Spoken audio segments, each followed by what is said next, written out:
생명을 누릴 수 있기를 바랍니다. 우리 가은이 친구들 중에 지금 교회 나오고 있는 장승이랑 준서라는 아이가 오늘도 어린이 예배 때 나와서 개인적으로 성경 공부를 하고 그렇게 돌려보냈는데, 이 아이들이 들려주는 말씀을 신기해하고 재미있어하고 하는 모습을 보면서 참 굉장한 힘이 됩니다. 여러분, 하나님의 말씀은 우리를 살리는 생명의 말씀인 줄 믿습니다. 아멘. 오늘 말씀도 그런 말씀이 되기를 원하는 마음이 간절합니다. 제가 지난 주 중에 제 서재에서 유난히 제 눈에 들어온 책이 있습니다. 그래서 단숨에 그 책을 펼쳐 보았습니다. 어떤 책인가 하면 옥하는 목사님이 설교했던 주옥 같은 말씀들을 모아놓았던 책인데, 예수님의 제자 시리즈 중에 몇 번째 책인데, 제목이 큰 타이틀이 이 험한 세상 어떻게 살 것인가 라고 하는 주제의 설교집이었어요. 제가 그것을 평소에 늘 품고 있던 마음의 중심이 내가 어떻게 살아갈 것인가, 우리 성도들로 하여금 어떻게 살게 할 것인가, 이게 어떤 목회의 중심이기 때문에 그것이 눈에 띄는 순간 들어서 보지 않을 수가 없었어요. 그 책을 보면 이 옥하는 목사님이 그 강남에 내놓아하는 그런 부자들이 사는 동네에 그 성도들이 모인 그 교인들을 향해서 예수님의 제자로서 살아가야 될 삶들을 살도록 하기 위해서 얼마나 고군분투를 하셨는지를 금방 확인할 수 있는 그런 책이에요. 왜 그렇게 하셨는가? 여러분, 옥하는 목사님은 사실 전 세계적으로도 영향을 끼친 아주 훌륭한 목사님 아니십니까? 이 목사님이 성경이 말씀하여, 특히 우리가 살펴보고 있는 이 갈라디아서나 로마서나 사도 바울의 서신서의 핵심이 항상 무엇이었습니까? 우리가 믿음으로 구원을 받는다는 이 구원의 진리, 이게 뭡니까? 이신득의라고 표현할 수 있잖아요. 믿음으로 의롭다함을 받는다, 믿음으로 구원을 받는다, 이신득구, 이런 교리들을 쭉 설득으로 논리적으로 설명하지 않습니까? 그 이후에는 항상 뒤따르는 것이 생활편, 어떻게 살 것인가 하는 문제를 항상 다루면서 서신서를 마무리합니다. 그러니까 진리의 교리를 말씀한 이후에는 반드시 삶에 대해서 강조하시는 것을 볼 수가 있습니다. 하나님의 은혜로 구원 받았느냐? 그러면 너희들 이렇게 살아라 라고 말씀을 주셔요. 이게 사도 바울 서신서의 패턴이에요. 너희가 믿음으로 구원을 받았느냐? 그러면 예수 그리스도께 주신 자유를 누리며 다시는 종의 멍에를 매지 말라. 이런 삶의 규칙들을 주십니다. 아울러 우리가 지난 시간에 서로 사랑으로 종노릇하라 라는 말씀을 받지 않았습니까? 다 무엇입니까? 예수님 주신 자유를 가지고 다시는 율법에 얽매지 말고 죄의 멍에를 매지 마라 말씀하셨고, 그런데 또 역설적으로 우리는 서로 사랑으로 종노릇하라, 이런 생활의 원칙들을 말씀을 하셔요. 여러분, 일반적으로 다른 종교들을 보면 도덕적인 어떤 행동을 독려하기 위해서 사용하는 방편이 두려움입니다. 이거 안 하면 어떻게 될 것이다, 공포를 조성해서 그것을 행동으로 옮기도록 만들어요. 그러나 하나님은 그렇게 하지 않습니다. 예수님을 통해 주신 복음은 우리의 행동의 동기부여를 어떻게 하시느냐? 사랑으로 예수님의 사랑에 근거하여서 이렇게 해라. 이렇게 살아라. 그렇게 말씀하세요. 그래서 여러분 오직 서로 사랑으로 종로로 달아. 자, 이런 말씀을 하시는 거예요. 자, 그런데 여러분 우리가 예수 믿고 살아가고 있지만 사랑으로 종로로 타는 것이 쉽습니까? 어렵습니까? 이게요. 그냥 한 번, 두 번 다른 사람 섬기는 정도가 아니거든요. 종노릇이에요. 마치 노예처럼 살라는 거예요. 다른 사람을 섬기며 살라는 거예요. 여러분 이게 절대로 쉽지 않습니다. 결코 쉽지가 않아요. 왜? 종노릇이기 때문에. 그래서 우리가 서로 사랑으로 종노릇을 하는 것이 우리의 의지로 되지 않아요. 맞아요, 틀려요. 의지로 되지 않아요. 오늘 정사님 기도도 하셨지만 우리가 뭐 결심하고 뭐 하지만 우리가 약해요. 하나님 그거 아세요. 그래서 여러분 오늘 우리에게 하나님이 다시 주시는 말씀이 오늘 말씀이에요. 자, 16절에 보시면 어떻게 말씀해요? 성령을 따라 행하라. 그렇게 말씀을 하세요. 서로 사랑으로 종로를 하는 것은요, 성령을 따라 행하지 아니하면 불가능한 일이에요. 가능하지 않아요. 여러분 손양호 목사님 같은 분들이 어떻게 나병 환자들을 치료하면서 그들의 고름을 빨아내면서 그렇게 치료할 수 있었을까요? 그게요, 성령에 따라 행하지 아니하면 불가능합니다. 되질 않습니다. 오늘 여러분 16절에서 우리가 성령을 따라 행하라고 말씀하시면서 자, 거기 보시면 그리하면 뭐라 그래요? 그리하면 육체의 욕심을 이루지 아니하리라 그리 말씀하세요. 여러분 이게 무슨, 여기서 우리가 알 수 있는 것이 뭔가 하면 우리 예수 믿는 사람의 본성은 두 가지가 있다는 거예요. 하나는 뭡니까? 하나는 성령이 있고 하나는 육체라 하는 두 가지 본성을 가지고 있다는 거예요. 그러니까 성도라 할지라도 육체를 따라 살 수 있고 성도이지만 육체를 따라 살 수 있는 거예요. 또 그런가 하면 성도이면서 성령을 따라 살 수도 있는 거예요.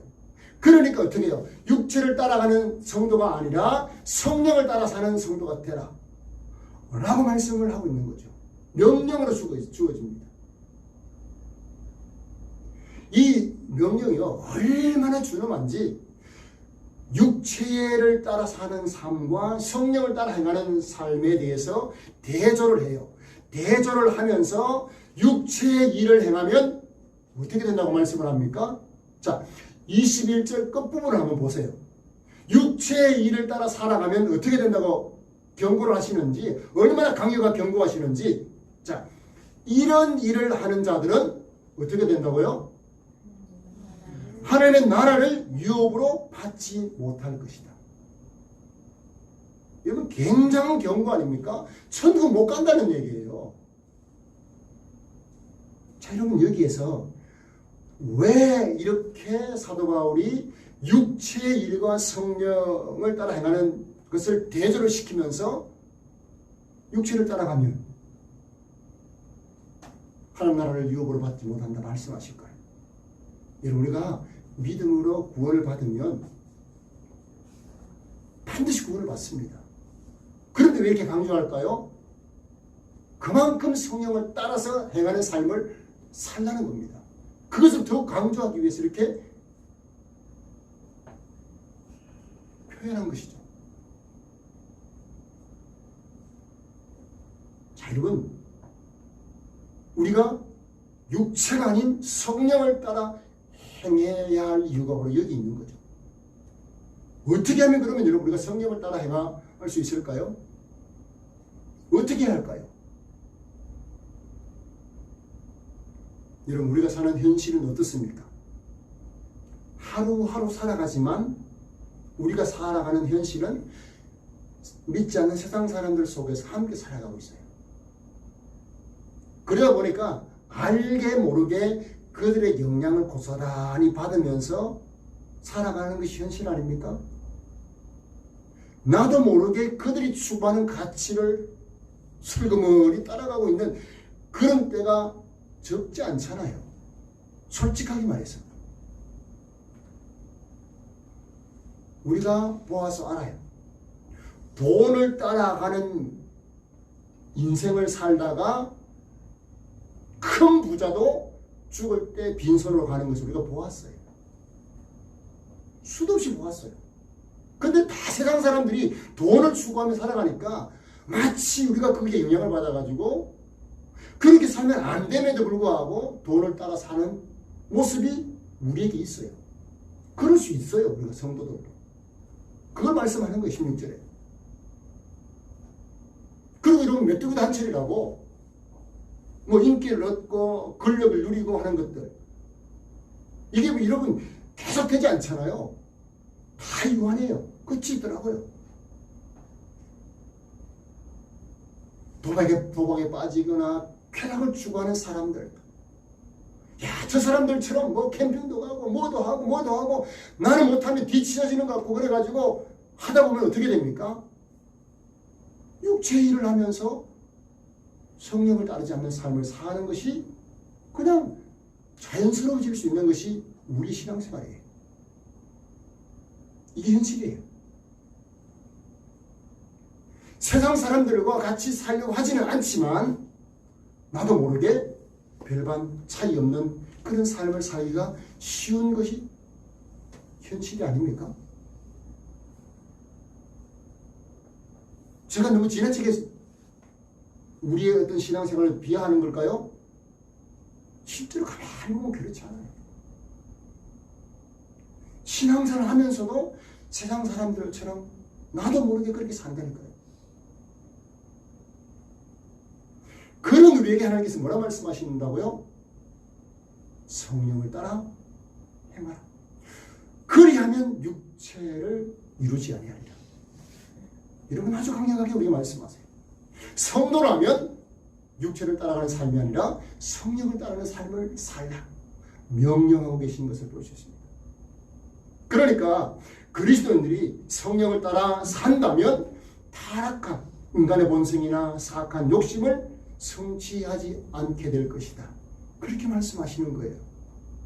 자, 이런 면에서 저는 성령을 요즘 말로 좀 표현을 한다면 성령은 우리 성도들의 인생길을 천국으로 인도하시는 내비게이션이다. 그렇게 표현하고 싶어요. 성령께서 여러분 우리를 인도해 가신다니까요. 안내해 가신다니까요. 그러므로 여러분 육체의 욕심이 아닌 성령을 따라 행하려고 하면 우리가 인정해야 할 것은 성령은 우리를 천국길로 인도하시는 내비게이션입니다. 그거 따라가야 되는 거죠. 그 인도함을 받아야 되는 거죠. 더 나아가서 여러분 성령은 우리의 인생길을 안내해 준다 그래요. 안내해 줄 뿐만 아니고 우리의 구원이 완성되는 자리까지 우리를 견인, 이끌어 가시는 거예요. 여러분 고장난 차를 견인해 가는 것처럼 우리 성도들의 구원을 완성하기 위해서 성령께서 견인해 가시는 거예요. 그러니까 그분 따라가야 되는 거죠. 그런 면에서 여러분 예수님의 사랑을 받았던 사도 요한이 이 성령을 예수님께 들은 대로 어떻게 표현하느냐? 진리의 성령이다. 우리를 진리 가운데로 인도하시는 것이 성령이기 때문에 진리의 성령이다. 그렇게 표현하거든요. 그래서 여러분 성령은 우리를 구원의 길로 안내하는 내비게이션일 뿐만 아니고 구원을 완성시키는 견인 역할까지 하는 분이신 것을 우리가 알 수 있는 겁니다. 그래서 여러분 예수님께서 성령을 가리켜서 뭐라고 말씀하셨는가 하면 보혜사라고 했어요. 보혜사. 이게요 굉장히 이게 우리나라 말이 보혜사라는 말이 이 성령을 좀 설명하는데 굉장히 설명을 잘 할 수 있는 그런 단어예요. 보혜사, 돕는 자, 그리고 대언자, 대신 말을 해주고 상담해주고 안내자 이런 뜻이거든요. 보혜사가. 그러게 그러면 성령께서는요 성도를 보호할 뿐만 아니고 도우시고 모든 진리 가운데로 인도하시는 분이 성령이에요. 저는 여러분들이 지금 이 시간 말씀을 들으면서도 깨닫게 하시는 분이 성령인 줄 믿습니다. 성령께서 깨닫게 하시는 거예요. 제가 장성이랑 이 아이들이요, 그냥 좀 필요한 복음들을 전했는데 재밌다는 거죠. 이게 뭘까요? 성령께서 도와주시는 거예요, 아이들을. 다음 주에 또 오겠다고 약속을 하고 갔어요.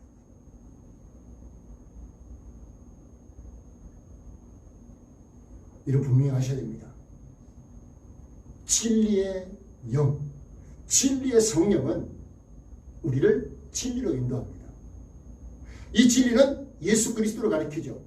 그래서 성령께서 우리를 예수님께로 인도하시는 거예요. 자, 그래서 여러분, 예수님이 성령을 보혜사라고 하신 건데, 자, 우리가 예수님을 믿게 되는 과정들을 한번 생각해 보십시오. 우리가 구원이 완성이 되고 하나님 나라까지 가는 과정을 한번 성령과 연관시켜서 설명을 하면 이렇습니다. 우리가 성령 세례라는 것을 받습니다. 언제? 성령 세례를 받으면 지금까지 살아온 삶에 대해서 회개하게 되고 하나님의 아들 예수님을 구원자로 고백하게 됩니다. 지금 여러분들이 예수님을 나의 구주로 고백하는 분이라면 성령 세례를 받은 거예요.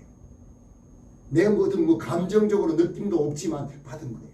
그래서 고백할 수 있게 된 거예요. 이것을 성령 세례라고 해요. 그런가 하면 성령 세례를 받아서 신앙생활을 하는 성도들 속에는 성령께서 떠나지 아니하시고 그 마음속에 거하셔요. 이걸 성령의 내주하심이라고 해요. 우리 안에 거하신다. 성령이 집을 짓고 우리 안에 거하신다는 거예요. 이게 성령의 내주하심이에요. 그러니까 예수님이 무슨 약속을 하셨습니까? 내가 너희들을 세상 끝날까지 함께 하겠다. 떠나지 않겠다. 그 말은 무슨 말씀입니까? 내 영인, 하나님의 영인 성령을 보내서 너희들과 함께 하겠다. 세상 끝날까지 함께 하겠다. 이게 뭡니까? 성령의 내주하심이에요. 자, 그런가 하면 우리가 아까 우리 197장입니까? 찬양 불렀을 때 은혜가 풍성한 하나님. 성령의 은사들을 오늘 내려주옵소서. 그러면서 이어지는 가사가 뭡니까? 오늘도 성령 충만케 하옵소서. 여러분 이게 뭐예요? 하나님의 일들을 힘있게 감당하기 위해서 성령 충만이 주어지기도 합니다. 그래서 여러분 신앙생활이 어떻습니까? 계속 그냥 막 계속 쭉 올라가는 신앙생활만 있는 것이 아니고 굴곡이 있어요. 굴곡이. 항상 떨어지기도 하고 올라가기도 하고. 이게 뭡니까? 떨어질 때 성령 충만이 약해진 거예요. 막 올라갈 때 성령 충만해진 거예요. 이게 여러분 예수 믿는 우리 성도들에게 성령이 역사하시는 사역하시는 부분들을 설명한 겁니다. 성령 세례가 있고요. 성령의 내주하심이 있고. 성령 세례 받았다면 다 내주하심이 있는 겁니다. 그리고 내주하심이 있는 사람들은 성령 충만을 우리는 어떻게 합니까? 늘 구해야 하는 겁니다. 그래서 예수님도 구하는 자에게 성령을 주시지 않겠느냐 그렇게 말씀하셨거든요. 이게 여러분 성령 충만을 말하는 거죠. 왜 여러분 이런 부분들을 우리가 알아야 됩니까? 그래야 나를 천국길로 인도하시는 그분의 인도함을 받으며 살 수 있는 거죠. 내 안에 성령님이 계시다는 것을 알아야 그분을 따라 살아갈 수가 있는 거예요. 성령이 여러분 우리의 구원을 견인한다. 그 말은 결국 성령께서 우리를 변화시켜가는 거예요. 우리의 성품도 변화시켜가고요. 우리의 인격을 계속 다듬어 가고 있어요. 여러분 조금 나아지고 있지만 정말 예수 믿지 않는 사람들과 별반 다르지 않잖아요. 안 그렇습니까? 저는 저 자신 보아도 그래요. 별반 다르지가 않아요. 조금 나아져 봐야 도덕적으로 조금 더 낫고 죄를 추구하는 삶이 아니라 또 주일 되면 교회 와서 예배드리는 이런 그 정도. 그런데요 성령께서 우리를 지속적으로 우리 안에 거하시면서 충만함을 통하여서 예수님의 인격을 닮아가게 하신다는 사실을 여러분 기억하셔야 돼요.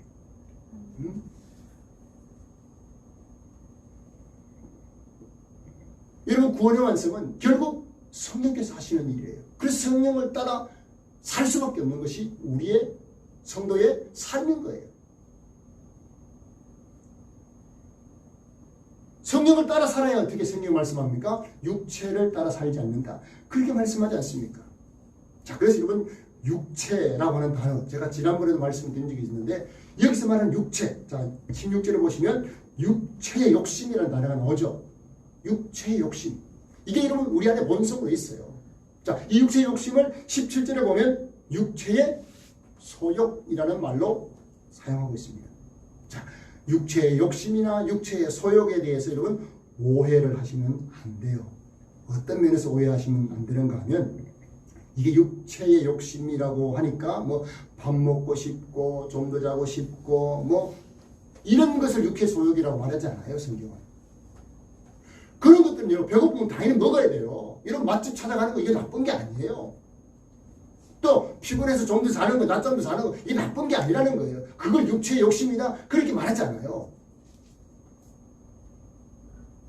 여러분 건강을 위해서 주기적으로 운동을 하고 또 유흥을 뭐 즐길 수 있으면 즐기는 거 이게 성경이 나쁘다고 말하지 않아요. 그래서요 육체의 욕심과 육체의 소욕을 어떻게 설명하고 있느냐, 무슨 단어로 설명하고 있느냐. 자 19절에 보시면 육체의 일이라는 단어로 설명을 해요. 자 육체의 일을 한번 보세요. 거기에 뭐 먹고 마시고 하는 그걸 전혀 말하지 않습니다. 육체의 일은 뭐라는 겁니까?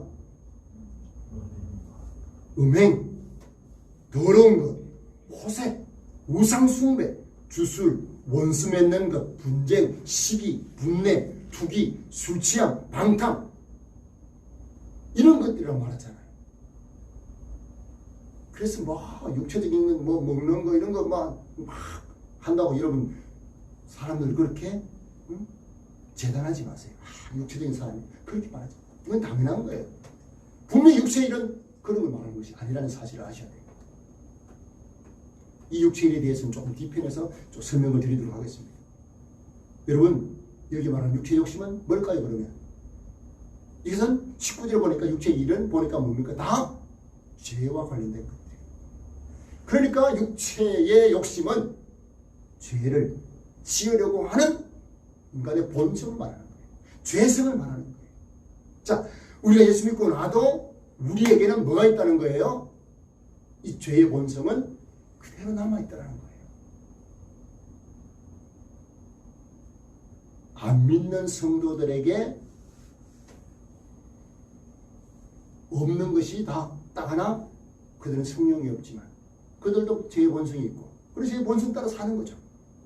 그러나 우리는 어떻습니까? 죄의 본성도 있고 성령께서 내 안에 계시는 거예요.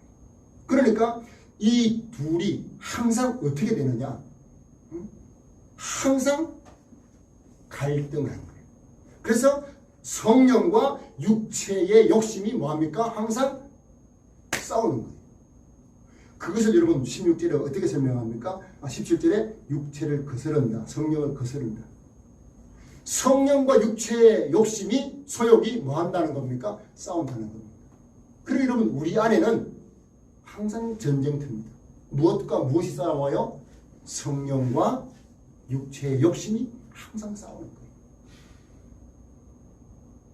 이게요 안 믿는 사람에게는 이런 싸움이 없어요. 우리 믿는 성도들에게 있는 거예요. 그래서 여러분 우리가 알아야 될 것은 우리의 내면에는 항상 영적인 전쟁터라는 거예요. 성령과 육체의 욕심이 계속 싸우고 있는 거예요. 그렇게 해서 결국 어떻게 한다는 겁니까? 17절 한번 보십시다. 자, 17절 시작.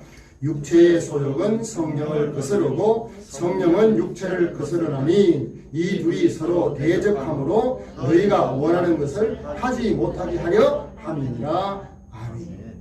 자, 우리가 원하는 것이 뭡니까? 육체의 욕심이에요. 계속 성령과 육체 욕심이 싸우는데 우리가 육체의 욕심을 따라 살지 않게 한다고 말씀을 하는데 결국 누가 강하다는 겁니까? 성령이 강하다는 거예요. 그래서 여러분 우리가 성령을 따라 살 수가 있는 거예요.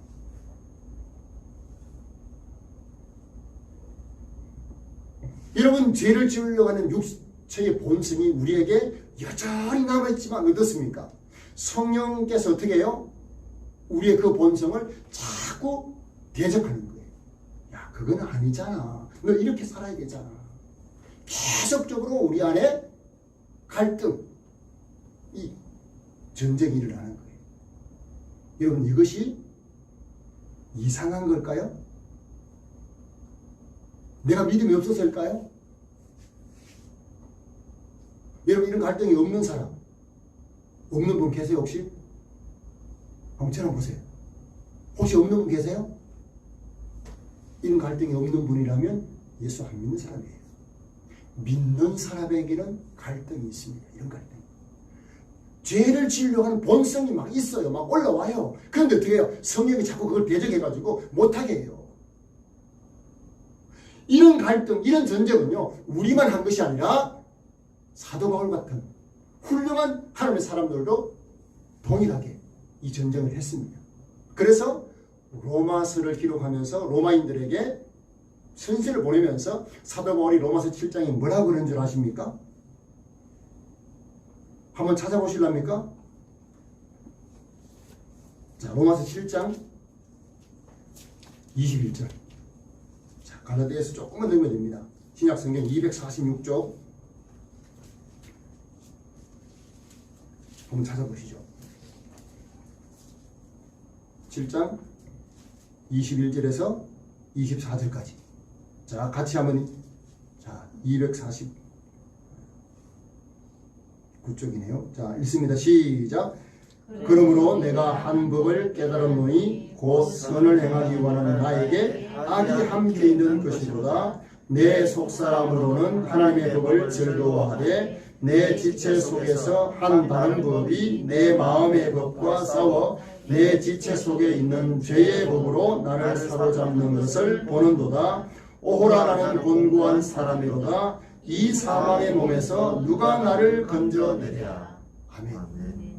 사도 바울도요, 끊임없이 그가 여러분 예수님을 그렇게 직접 만나고 예수 믿어서 정말 사도로서 쓰임 받았지만 그 사도 바울도 영적인 전쟁을 하고 있었던 거예요. 이 죄의 본성이 자꾸 올라온 거예요. 그리고 얼마나 탄식하잖아요. 오호라, 나는 곤고한 사람이거든. 그래서 어떤 사람들은요, 이런 사도 바울의 고백을 보면서 이 사도 바울이 불신자였을 때, 믿음이 약할 때 했던 고백이다, 그렇게 말하는 그게 아니에요. 로마서를 기록할 때인데 사도 바울 같은 사람이 이런 갈등, 이런 영적인 전쟁을 하고 있다는 사실은 놀라운 것입니다. 여러분, 오늘 17절을 다시 한번 보십시오. 이제 본문을 가셔가지고 17절을 보시면 거기에, 자, 육체의 소욕은 성령을 거스르고 성령은 육체를 거스른다, 그렇게 되어 있어요. 자, 이게 이런 문맥적으로 보면 육체의 소욕은 성령의 소욕을 거스르고 이렇게 되어야 돼요. 이게 옛날 개혁 성경에 그렇게 되어 있어요. 그런데 성령을 거스르고 그렇게 되어 있어요. 그러니까 이게 뭡니까? 육체의 소욕은 성령의 어떤 갈망을 거스르는 거예요. 성령의 소원, 성령이 하시고자 하는 일, 그게 우리 안에 갈망으로 있지 않겠습니까? 그 성령의 갈망과 육체의 욕심이 계속 부딪히는 거예요. 계속 부딪히는 거예요. 여러분, 이를테면 이런 거예요. 내가 무슨 일을 하려고 하는데 이 일이 하나님 기뻐하시지 않는 일 같아요. 근데 이걸 하면 대박 날 것 같고, 대박이라는 말 자꾸 오늘, 자, 대박이 날 것 같고, 이러니까 어떻게 해요? 야, 이거 안 하면 내가 손해 날 것 같고. 근데 하면 또 이게 뭐예요? 하나님 기뻐하시는 일이 아닌 것 같고. 그때 어떻게 됩니까? 안 믿는 사람은 갈등할 이유가 1도 없어요. 그냥 해버려요. 그 예수 믿는 사람은 어떻습니까? 갈등이 생겨요. 성령께서, 야, 그거 하나님 기뻐하시지 않는 거잖아. 여러분, 이것을 성경에서 뭐라 그러면 성령을 근심시킨다고 해요. 성령을 근심시키는 거예요. 자, 여러분, 우리는 이런 육체의 본성, 죄를 지으려고 하는 이 본성을 이기기 위해서는 어떻게 합니까? 내 안에 내주고 계시는 성령을 따라서 순종하는 거예요. 할렐루야. 그럴 때 여러분 우리가 육체의 욕심을 이길 수가 있는 거예요. 결국 하나님 원하시는 하나님의 자녀다운 삶, 예수님 주시는 복음의 자유를 누리며 살 수 있게 되는 것입니다. 그래서요 18절에 이렇게 말하는 거예요. 너희가 만일 성령에 인도하시는 바가 되면 율법 아래 있지 아니하리라. 성령의 인도하심을 받는 사람은요 율법 아래 있지 않는다. 그 말은 결국 무엇입니까? 예수님이 율법을 완성하셨고 성령께서 율법을 완성하셨기 때문에 그분의 인도하심을 받으면 율법이 더 이상 우리를 괴롭힐 수 없다는 겁니다. 더 이상 율법의 어떤 제한을 받지 않는다는 겁니다. 자유자가 된다는 거예요. 그러나 여러분 성령의 인도하심을 받지 아니하면 율법에 매이게 되는 겁니다. 이게 지금 갈라디아 교인들의 모습이었어요. 그래서 그들이 향해서 너희들 성령을 따라 행해야 율법으로부터 자유함을 얻을 수가 있다. 복음의 자유를 누릴 수가 있다. 그렇게 촉구하는 겁니다. 그리고 여러분 우리가 이 성령을 따라 행한다는 것은 결국 무엇이겠습니까? 진리의 영이신 성령이시기 때문에 진리의 말씀을 따라 사는 삶이에요. 여러분 말씀을 제가 들을 때 여러분 어떻게 해야 된다고 그랬습니까? 순종하려고 하는 자세가 필요하다고 그랬죠. 말씀을 순종하려고 하는 성도는 성령을 따라 살 수밖에 없어요. 말씀대로 살려고 하니까. 성령이 그렇게 인도해 가시는 거죠. 전 여러분들이 말씀을 가까이 할 수 있기를 바랍니다. 여러분 분명히 하셨어요. 들었어요 제가. 여러분 삶 한번 점검해 보세요. 유튜브를 많이 보세요. TV, 텔레비전 많이 보세요. 성경을 많이 보세요. 어떠세요? 거의 요즘에 여러분 모든 사람들이 유튜브에 푹 빠져 있어요. 자기 막 좋아하는 분야가 뭐 그냥 막 창들이 그냥 검색만 다 나오잖아요. 그리고 알고리즘에 의해 가지고 내가 봤던 그런 유의 막 유튜브들이 막 계속 뜹니다.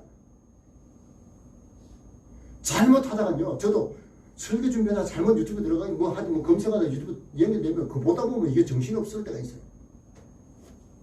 제가 한번 들켰는데 아이고 하루 종일 설교 준비하는 줄 알았더니 저런 것도 보고 있네 왜 이러더라고요.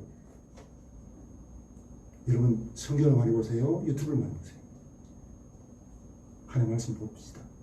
말씀을 보시는 것이 성령을 따라 살 수 있는 비결이에요. 제가 그래서 오늘 주보에도 실었지만 이번 주부터 우리가 전도서 잠언 전도서를 읽는 이런 동안 8월 말까지 하루 한 장씩 아멘. 하루 한 장씩 제가 매일매일 점검을 아내들은 읽으시기 바랍니다. 아멘이시죠? 아멘. 자, 그렇게 말씀을 배우고 그리고 배운 대로 순종하고 또 읽은 대로 순종하셔야 돼요. 마음에 담으셔야 돼요. 여러분 분명히 우리가 알아야 될 것은 무엇입니까? 성령은 우리에게 생명을 주시는 영이라는 사실이에요. 그래서 성령을 따라 행할 때 영의 생명이 생동하는 겁니다. 왕성한 거예요. 이런 영적으로 충만하면 어떻습니까? 삶이 활기가 넘치죠. 예수님께서요 오병이어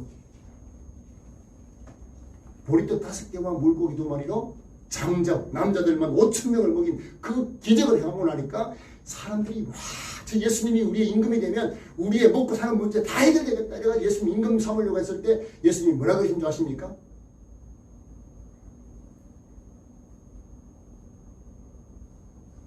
영은 살리는 것은 영이니 육은 무익하리라. 내가 너에게 이런 말이 영이요 생명이다. 그렇게 말씀하셨어요. 무슨 말씀입니까? 살리는 것은 영인데 예수님이 하신 말씀이 살리는 영이라는 겁니다. 그러면 그 말은 결국 성령을 통해서 말씀하시고 역사하신다는 거예요. 그런데 우리가 어떻게 이 말씀을 읽지 않고 말씀을 듣지 않고 어떻게 성령을 따라 살 수 있습니까? 그렇지 않으면 육체를 따라 살 수밖에 없는 것이죠. 여러분 육체를 따라 사는 삶은 얼마나 방종하고 얼마나 문제되는 삶인지 자 이제 여러분 한번 보실까요? 19절부터 21절에 그 육체를 따라 사는 삶이 어떤 것인지를 말씀을 해요. 그 결국은 어떻게 된다고 말씀하셨죠? 어떻게 경고하셨죠? 21절 끝부분에 하나님 나라를 유업으로 받지 못한다. 이러면 이것은요, 성령을 따라 살아가는 삶을 강력하게 촉구하는 거예요. 자, 여러분, 육체의 일을 쭉 열가지 않습니까? 자, 19절부터 21절 쭉 열가는데 이것들이요, 전부 행동이 아니라 육체의 과도한 욕망만큼이나 태도에 해당된다는 거예요. 삶의 태도에 해당된다는 거예요. 행동으로 옮기지 않아도 어떤 삶의 태도로 나타내는 부분들을 말씀하는 부분이 대부분이에요. 먼저 여러분 19절을 보면 성적인 부분에서 육신이 하는 일과 관련해서 세 단어가 나와요.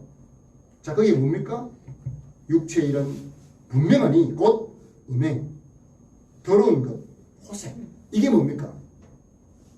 이게 결혼하지 않는 사람들 간의 성적 결합을 뜻하는 음행, 그리고 자연스럽지 않은 성적 관행과 어떤 관계를 말하는 더러운 것. 여러분, 이것이 얼마나 행해집니까? 어제 여러분 키우 축제 3년 만에 해가지고 또 야단 났어요. 이게 여러분 더러운 것들이에요. 그 사람들을 여러분 우리가 비난할 것이 아니라 그 사람을 품어야 되지만 이 동성애 자체는 여러분 비난해야 되잖아요. 이 더러운 것이라고 성경 분명히 말씀합니다. 그리고 통제되지 않은 성을 뜻하는 호색. 이게 뭡니까? 육체의 일, 육신의 일이라는 것입니다. 자, 그리고 20절에 보면요, 종교적인 영역과 관련된 두 개가 나와요. 이게 뭡니까? 우상숭배와 주술입니다. 우상숭배와 주술. 왜 우상숭배와 주술이 짝을 짓느냐? 이방 종교들을 가만히 보십시오. 우상숭배하는 거잖아요. 근데 이것들이 보면 주술과 관련돼요. 이 주술은요, 우리 기독교로 말하면 성령이 하는 일을 흉내내는 것이 주술이에요. 이런 불교에도 자기들 나름대로 기도하면서 병을 고치는 사례들이 있을까요, 없을까요? 있어요. 불교도 있고요. 다른 그 이단들에게도 있어요. 이게 뭡니까? 마치 주술과 같은 거예요. 사탄의 역사로도 질병이 날 수가 있는 거죠. 이런 게 다 육체의 일이다. 그렇게 말씀을 하고 있는 거죠. 우상숭배는 하나님을 부적절한 것으로 대체하는 건 아닙니까? 자기 자신을 섬기는 것은 자기 자신이 우상이 되는 거예요. 자식을 막 애지중지해가지고 하나님보다 더 귀하게 여기면 그게 자식이 우상숭배가 되는 거예요. 돈이 그렇고 명예도 그렇고 쾌락도 그렇고 그럴 수 있는 거죠. 그런가 하면요, 육체가 관계를 어떻게 깨트리는가에 대해서 설명하는 부분이 8가지입니다. 그 뒤에 쭉 나오는 것들입니다. 자, 파괴적인 태도가 먼저 나오는데요. 분쟁. 그리고 또 뭐가 있어요? 시기, 분냄, 담짓는 것. 이 모든 것들이 파괴적인 태도예요. 관계를 파괴시키는 것들이에요. 이런 분쟁은 뭡니까? 경쟁심에서 나오는 거 아닙니까? 시기, 다른 사람의 것을 막 탐내는 거예요. 탐내고 내가 원하는 거죠. 그 시기하다 보면 어떻게 됩니까? 관계가 깨어지잖아요. 투기는 뭡니까? 내 자아가 허전할 때 나오는 에너지가 투기입니다. 그리고 원수 맺는 것, 이 다 다투는 것도 아닙니까?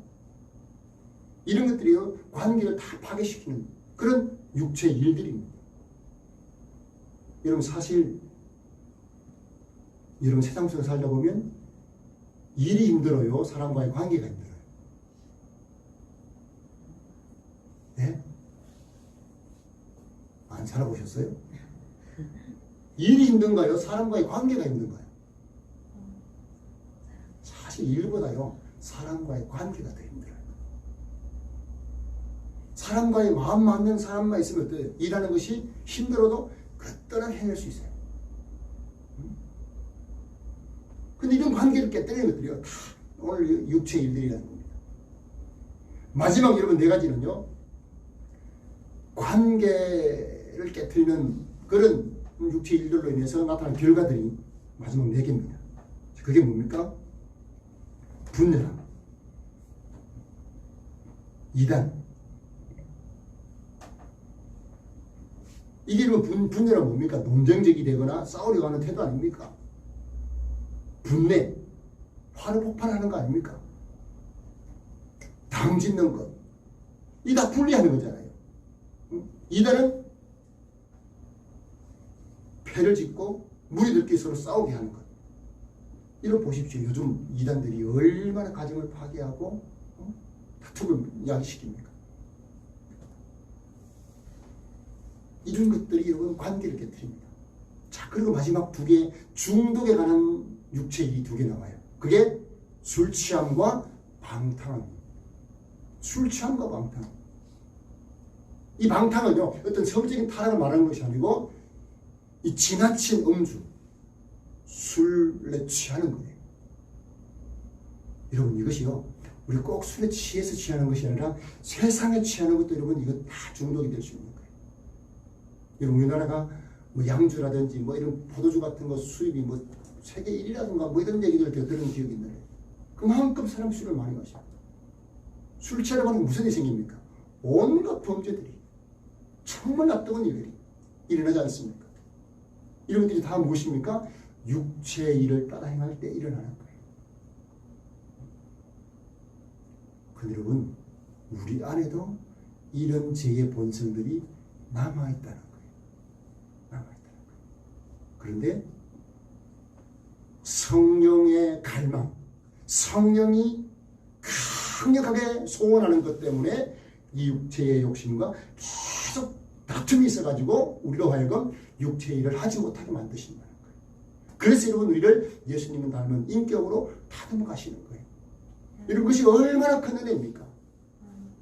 그래서 여러분, 우리가 성령을 따라 행해야 될 이유가 여기 있는 거예요. 자, 여러분, 사도 바울이 로마서 7장 24절에서 오라 나는 곤고한 자로다 이 사망의 몸에서 누가 나를 건져내라.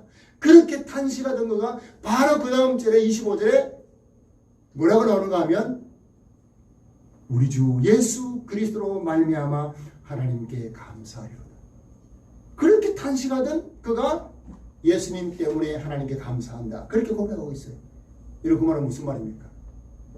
내 안에 그런 갈등과 영적인 전쟁이 있어가지고 늘 실수할 수도 있지만 예수님께서 이루신 그 모든 죄를 사하신 그 은혜, 그것 때문에 하나님께 감사합니다. 할렐루야. 여러분, 비록 우리가 약해요. 그러나 우리가 사도 바울처럼 우리 주 예수 그리스도 말미암아 우리 주 성령 하나님으로 말미암아 감사할 수 있는 이유가 바로 여기 있는 것입니다. 우리는 약하지만 우리 안에 계신 성령님을 따라 행하면 그분께서 우리의 구원을 완성하실 줄 믿습니다.